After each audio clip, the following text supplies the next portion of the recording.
MCP మహాకూటమికి multi stars. M అంటే మోదీ గారు, సి అంటే చంద్రబాబు గారు, పి అంటే పవన్ కళ్యాణ్ గారు. ఈ ఎంసిపి మల్టీ స్టార్ మహాకూటమి ఆంధ్రప్రదేశ్లో సూపర్ డూపర్ హిట్. ఆంధ్రప్రదేశ్లో ఈ ఎంసిపి మహాకూటమి 130 సీట్లు పైగా గెలవబోతుంది. 2014లో తెలుగుదేశం పార్టీ 104 సీట్లు వస్తే దాన్ని కూడా క్రాక్ చేయబోతుంది. దానికి ఉదాహరణకి 2019లో ఎలాగైతే జగన్మోహన్ రెడ్డిని గెలిపించడానికి బారులు తీరారో, ఇలాంటి మనం గెలిపించామని 2024లో అర్ధరాత్రి వరకు బారులు తీరడమే కాకుండా పక్కన ఉన్నటువంటి రాష్ట్రం తెలంగాణ, ఇటు పక్కన ఉన్నటువంటి రాష్ట్రం కర్ణాటక బెంగళూరు, మరో పక్కన ఉన్నటువంటి రాష్ట్రం తమిళనాడు మెడ్రాసు ఖాళీ అయిపోయి ఎప్పుడూ లేని విధంగా బస్సులు కూడా పెట్టడం జరిగింది ఆర్టీసీ. అంటే ఇదంతా కూడా జగన్మోహన్ రెడ్డి మీద ప్రజలకు ఉన్నటువంటి కక్ష, జగన్మోహన్ రెడ్డి పరిపాలన మీద ప్రజలకు ఉన్నటువంటి కక్ష, జగన్మోహన్ రెడ్డి చేసినటువంటి చేష్టల మీద ప్రజలకు ఉన్నటువంటి కక్ష. ఏ రోజైతే 151 సీట్లు ప్రజలు జగన్మోహన్ రెడ్డికి ఇచ్చారో దాన్ని సద్వినియోగం చేసుకోకుండా దుర్వినియోగం చేసుకున్నాడు. కాబట్టికి ప్రతి ఒక్కరు కూడా ఈ రాష్ట్రానికి చంద్రబాబు నాయుడు గారి సేవలు అవసరం అని ప్రతి ఒక్కరూ వచ్చి ఓటు వేశారు. ఎన్నికల కమిషన్ ఇచ్చింది 2019లో ఆంధ్రప్రదేశ్లో 79% పోలైంది. ఇవాళ 80% 80 ప్లస్ 6% పోలైంది. అంటే జగన్మోహన్ రెడ్డి మీద వ్యతిరేక ఓట్లు పన్నిగట్టుకొని పొద్దు నుంచి ఎప్పుడూ లేరు. 5-6 గంటలు లైన్లో నుంచున్నారు. ఇదివరకు ఎలా ఉన్నదంటే ఖాళీగా ఉన్న టైంలో ఓటు వేసేవాళ్ళు. అరే 5-6 గంటల నుంచి ఉంటే జగన్మోహన్ రెడ్డి రాష్ట్రం నుంచి వెళ్ళిపోతాడే, ఈ 5-6 గంటలు మనం ఎందుకు కష్టపడకూడదు ఈ రాష్ట్రం గురించి, చంద్రబాబు నాయుడు గారు ఆ వయసులో కూడా ఈ రాష్ట్రం గురించి ఇంత కష్టపడుతున్నాడు, మనం ఒక్క 5 గంటలు కష్టపడకూడదా అని లైన్లో నుంచొని 5-6 గంటలు జగన్మోహన్ రెడ్డిని ఓడించారు. దీంట్లో ఎటువంటి ఇది లేదు. చంద్రబాబు నాయుడు గారు 4వసారి ముఖ్యమంత్రిగా ప్రమాణ స్వీకారం చేస్తున్నారు. అది కూడా ఈసారి అమరావతిలో చేస్తారు. అమరావతి రాజధాని రైతులు ఏదైతే ఎప్పటి నుంచో నిరాహార దీక్షలు చేస్తుంటే వాళ్ళని ఒక అవహేళనగా చేశాడు. కాబట్టి జగన్మోహన్ రెడ్డి అమరావతిలో చంద్రబాబు నాయుడు గారి 4వసారి ప్రమాణ స్వీకారం. ఆంధ్రప్రదేశ్ చరిత్రలో 4వసారి, తెలుగు వాళ్ళ చరిత్రలో 4 సార్లు ముఖ్యమంత్రిగా ప్రమాణ స్వీకారం చేయబోయే నాయకుడు చంద్రబాబు నాయుడు గారే. ఎన్టీ రామారావు గారు 3 సార్లు చేశారు. చంద్రబాబు నాయుడు గారు 4వసారి కూడా చేయబోతున్నారు కొత్త ప్రభుత్వం. అంటే ఒకసారి ఎన్టీ రామారావు గారు కూడా 4 సార్లు చేశారు. అయితే ఒకటే ప్రభుత్వం 2వసారి చేశారు.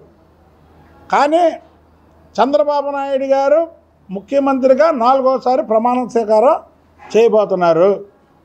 నిన్న బొత్స సత్యనారాయణ, సజ్జల రామకృష్ణారెడ్డి మాట్లాడుతున్నారు. జగన్మోహన్ రెడ్డి గెలుస్తున్నాడు, జగన్మోహన్ రెడ్డి విశాఖలో ప్రమాణ స్వీకారం చేస్తారని. ఇవన్నీ కూడా అధికారుల్ని భయప్రాంతులు చేయడానికి, వాళ్ళ దగ్గర ఉన్నటువంటి పెండింగ్ ఫైల్స్ ఏమైనా ఉంటే క్లియర్ చేసుకోవడానికి. దయచేసి అధికారులకు చెప్తున్నాం, మీరు ఈ క్షణం నుంచి జగన్మోహన్ రెడ్డి అనే వ్యక్తి ముఖ్యమంత్రి కాదు. ఈ క్షణం నుంచే చంద్రబాబు నాయుడే ఈ రాష్ట్రానికి ముఖ్యమంత్రి అని ప్రజలు 13వ తారీఖున ఉదయం 6 గంటల నుంచి అర్ధరాత్రి 2 వరకు బారుల్లో ఉన్న ప్రతి ఒక్క మహిళ కూడా చంద్రబాబు నాయుడు గారు ముఖ్యమంత్రి కావాలని వేశారు. ఇవాళ వాళ్ళు అంటారు వాళ్ళ పథకాలు చూసి వేశారని. కాదు, సూపర్ 6 అని ఏదైతే పథకాలు పెట్టాడో చంద్రబాబు గారు, అలాగే పవన్ కళ్యాణ్ గారు ఆ సూపర్ 6 చూసి ఓట్లేశారు. చంద్రబాబు నాయుడు గారి పరిపాలన చూసి ఓట్లేశారు. ఒక పరిపాలనా దక్షకుడు, పరిపాలన అంటే ఏంటో తెలిసినటువంటి వ్యక్తి, అవినీతికి ఆమడ దూరం ఉండే వ్యక్తిని అక్రమంగా కేసులో అరెస్టు చేసి 50 రోజుల పైగా ఆయన్ని జైలులో పెట్టారని ఒక కక్షతో ఓట్లేశారు చంద్రబాబు గారికి.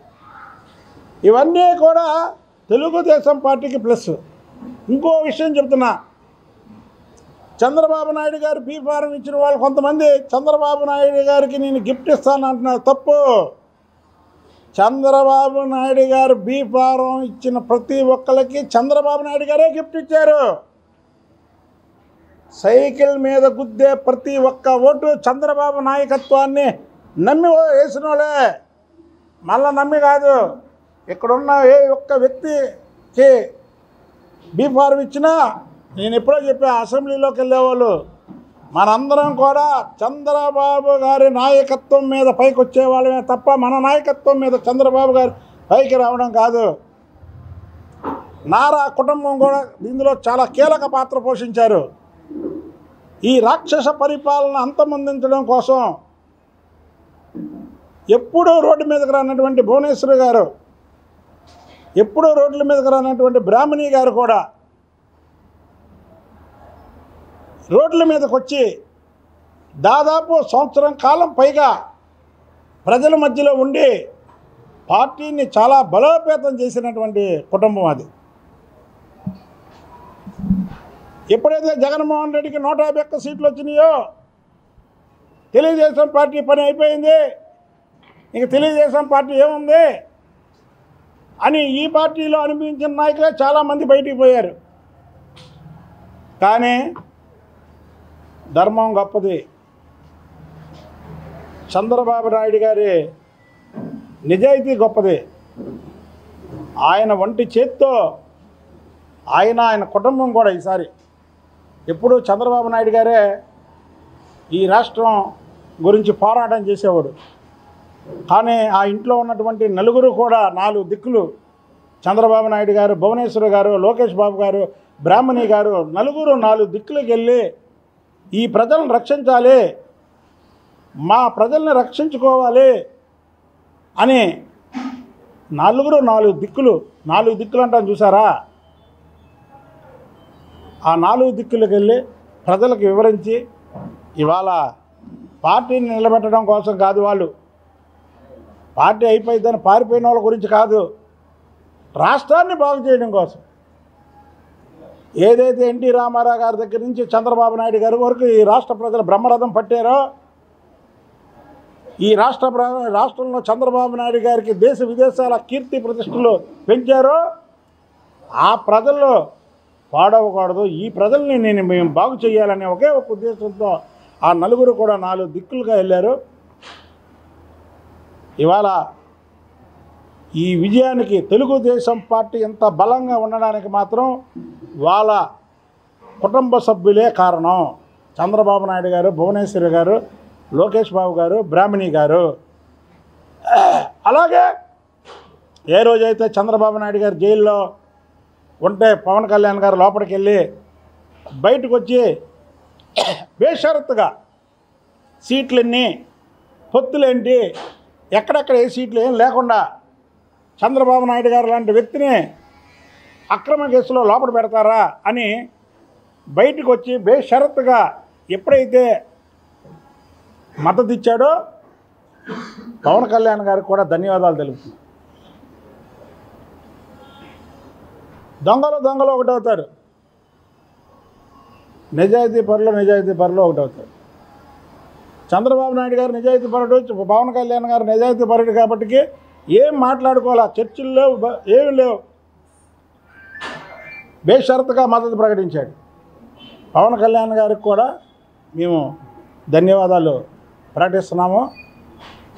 రేపు జూన్ 4న ఎన్నికల ఫలితాలు చూసి, ఇంకో సంగతి ఏంటంటే 130 పైన సీట్లలో బొత్స సత్యనారాయణ కూడా ఓడిపోతున్నాడు. వాళ్ళ భార్య బొత్స ఝాన్సీ కూడా ఓడిపోతుంది ఎంపీగా. చెప్పండి, బొత్స గారు ప్రమాణ స్వీకారం డేట్ చెప్పారు కదా. బొత్స సత్యనారాయణ ఓడిపోతే, వాళ్ళ భార్య ఓడిపోతే రాజకీయాల నుంచి తప్పుకుంటానని చెప్పనండి, తప్పుకుంటానని చెప్పనండి.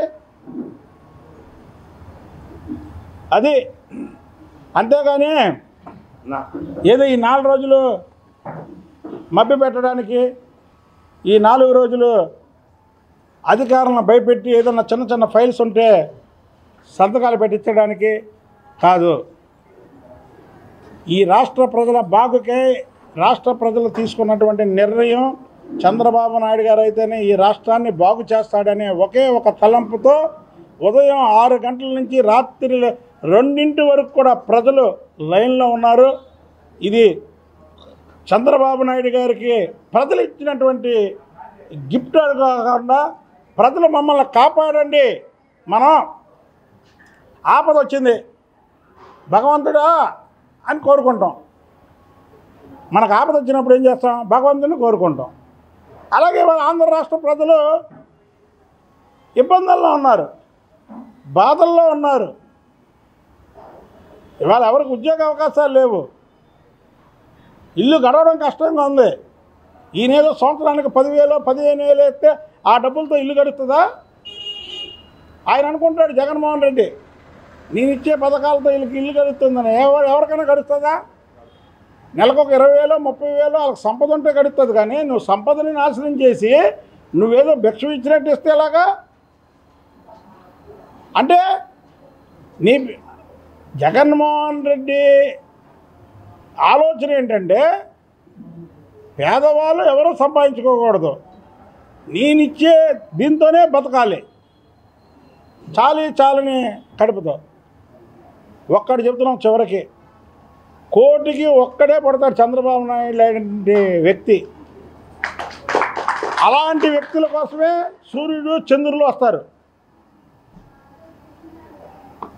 ఎందుకంటే ధర్మం 4 పాదాల మీద నడుస్తుందన్నా, లేదా ఇంకా కొద్దిగా మానవత్వం ఉందన్నా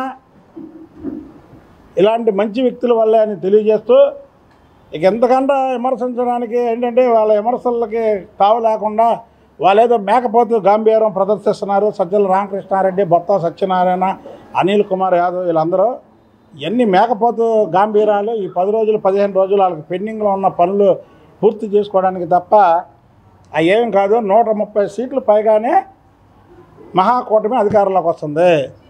చంద్రబాబు నాయుడు గారు మా రాజధాని అమరావతిలో ఈసారి ప్రమాణ స్వీకారం 4వసారి ముఖ్యమంత్రిగా చేస్తున్నారని తెలియజేస్తారు.